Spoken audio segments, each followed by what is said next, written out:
How's it going? Welcome back to the channel. Another maintenance day today. So I'm going to show you how to do the cabin air filter on this car. Daily driver. So my 2013 Subaru Impreza. Can't really see with the light, but it's that kind of charcoal gray. There's the M2. Nothing to be done on the M2 today. It's all about the Subaru. All right, so you're going to need to go to the glove box on the passenger side. Check this out. Look at that. Look how close that is to the M2. Jeez. We're just going to leave it right there and hope nothing happens. But you're going to go right here, and essentially what we have to do is remove the glove box. It makes it easier if you remove everything from the glove box. We really don't need to. Just if you have too much stuff, it can fall out. So just a little tip. So first thing you want to do is this rod right here. You're going to unclip it. If you just pull, it's a very easy tab. You just pull, move that side out of the way. All right, now that you have that done, next step really easy. So on both sides here, you're basically going to push the box in. You should hear it kind of pop. And there you go. Normally it's a little bit easier, but essentially this part you're kind of squeezing to pull out from two little holes on either side. All right, so if you see how this is hooked up, basically right here is where these little notches hook into. And then right here, you have these four little notches and they clip right into there. So pretty straightforward. Now the air filter is right here, so incredibly easy.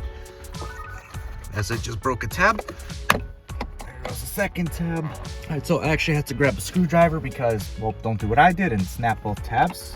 Essentially lift it up a little bit, pull the remaining tabs as best as you can, and it should slide right out. All right, so now that we've taken out, you can pretty much see how dirty this filter is. Even if you hold it up to the light, can't see really any light to it. You can see all that crap, it's all flowing back into my car, but that's okay. And here you can see the old dirty filter. Look at all that.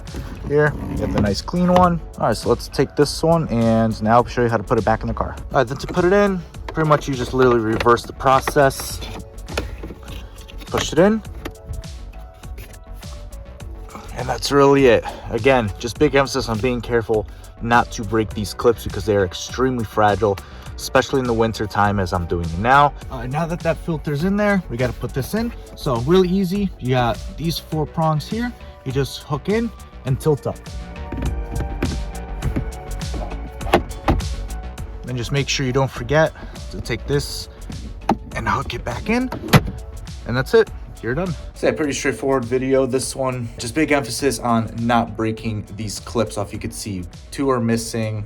These two are like ready to pop off. So just be extremely careful when you replace these. But that's going to be it for this video. So if you liked the video, leave it a like, subscribe if you want to see more car videos. And that's it. Thank you for watching. Until next time.